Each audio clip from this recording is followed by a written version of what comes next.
दोस्तों, DSL law point आपका स्वागत करता है। आज हम लोग भारतीय नागरिक सुरक्षा संहिता की धारा 2H परिवाद से देखेंगे, जो कि कल हम लोगों ने 2G तक पूरा कर लिया था। आज 2H परिवाद से शुरुआत करेंगे, जिसमें परिवाद क्या होता है। परिवाद मजिस्ट्रेट से कार्यवाही करने की अपेक्षा रखते हुए कोई व्यक्ति लिखित या मौखिक कथन करता है कि किसी ज्ञात या अज्ञात व्यक्ति ने कोई अपराध किया है। उस पर मजिस्ट्रेट जब कोई कार्यवाही करता है या करने का आदेश देता है, वही परिवाद होती है।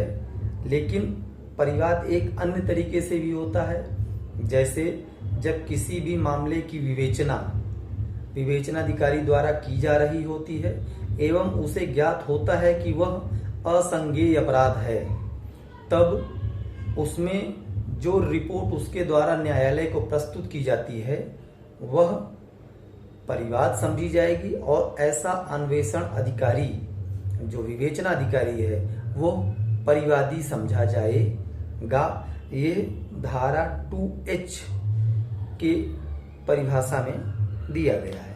अब आते हैं 2I, जिसे कि नया भारतीय नागरिक सुरक्षा संहिता में जोड़ा गया है, जिसमें इलेक्ट्रॉनिक सूचना क्या है उसके विषय में बताया गया है। तो इसमें इलेक्ट्रॉनिक युक्ति, जिसके अंतर्गत टेलीफोन या मोबाइल फोन या अन्य बेतार दूरसंचार युक्ति या कंप्यूटर या श्रव्य दृश्य प्लेयर, कैमरा या कोई अन्य इलेक्ट्रॉनिक युक्ति या इलेक्ट्रॉनिक प्रारूप जो केंद्रीय सरकार अधिसूचना द्वारा इसमें सम्मिलित करे, उनके द्वारा किसी लिखित, मौखिक या सचित्र सूचना, सचित्र मतलब जो वीडियो सूचनाएं होती हैं, या वीडियो अंतर्वस्तु की सूचना है, जिसे किसी एक व्यक्ति से अन्य व्यक्ति को एक युक्ति से या किसी अन्य युक्ति के माध्यम से उसको भेजा जाता है या अंतरित किया जाता है, ये इलेक्ट्रॉनिक सूचना होती है।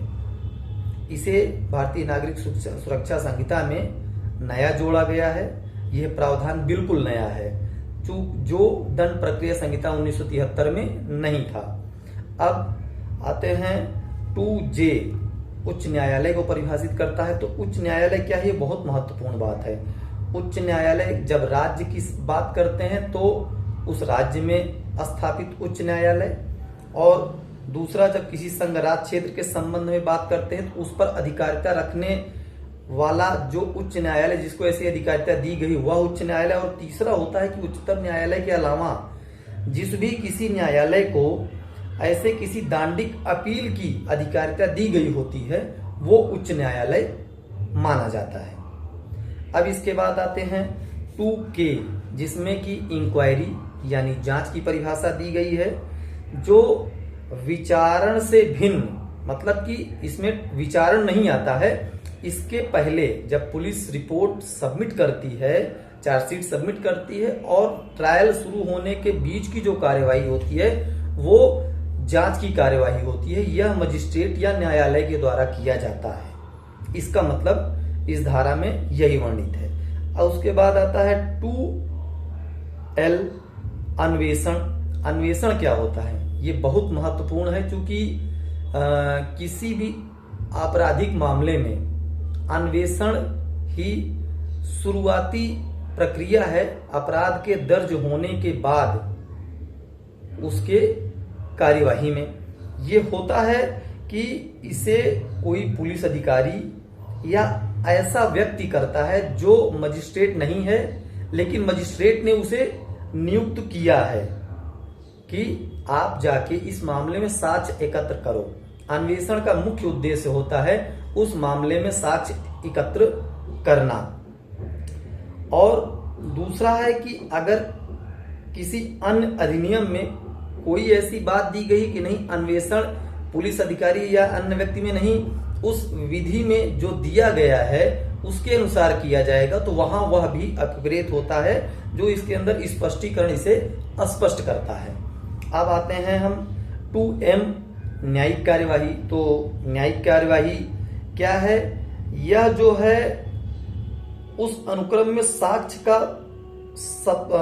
को शपथ के रूप में जब लिया जाता है या लिया जा सकेगा, तो ऐसी कार्यवाही या ऐसा साक्ष्य जिसे शपथ पर लिया जाता है वह न्यायिक कार्यवाही होती है। इसके बाद लोकल ज्यूरिसडिक्शन आता है 2N में। तो लोकल ज्यूरिसडिक्शन वह है स्थानीय अधिकारिता जिसके संबंध में न्यायालय या मजिस्ट्रेट को ऐसे न्यायालय या मजिस्ट्रेट के अधीन अपनी सभी शक्तियां या किन्हीं शक्तियों को प्रयोग करने के लिए संपूर्ण राज्य या उसके किसी भाग को राज्य सरकार देती है कि आप इस क्षेत्र इतने दायरे में काम करेंगे, तो वह उसकी स्थानीय अधिकारिता होती है। अब उसके बाद है 2O असंज्ञेय अपराध की बात करता है।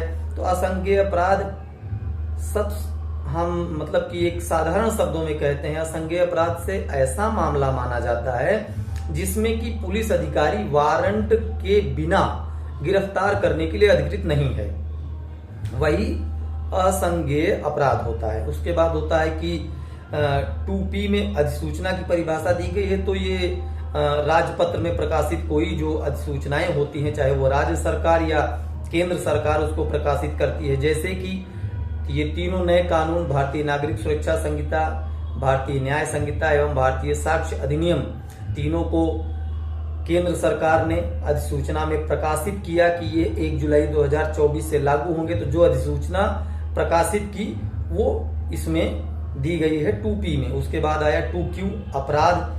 अपराध क्या होता है? तो ऐसा कोई कार्य या लोक है जिसमें किसी विधि द्वारा वह दंडनीय बनाया गया है, या कोई ऐसा कार्य जिसके अंतर्गत पशु अत्याचार अधिनियम की धारा 20 के अंतर्गत परिवाद किया जा सकता है, तो वह अपराध होता है। अपराध मुख्यतः मेन यही है कि कोई कार्य जो कि विधिक सही नहीं है एवं कोई लोक जिससे कि कोई विधि की जो है अवज्ञा होती है, वो अपराध माना जाता है। उसके बाद है 2R पुलिस थाने का बाहर साधक अधिकारी दिया हुआ है। तो पुलिस थाने का बाहर साधक अधिकारी से प्रेत है जो चौकी या थाने का मुख्य इंचार्ज होता है। एक तो वह होता है, दूसरा यदि वह किसी कारण से अनुपस्थित है, नहीं है, तो ठीक उसके नीचे का अधिकारी या कांस्टेबल की पंक्ति का ऊपर अधिकारी जो है थाने का बाहर साधक अधिकारी माना जाता है। उसके बाद है 2S जिसके बारे में स्थान प्लेस के बारे में दिया गया है, जिसमें गृह, भवन, तंबू या जलयान यान आते हैं, ये स्थान में अभिप्रेत है। उसके बाद 2T जो कि पुलिस रिपोर्ट की बात करती है। पुलिस रिपोर्ट क्या होती है?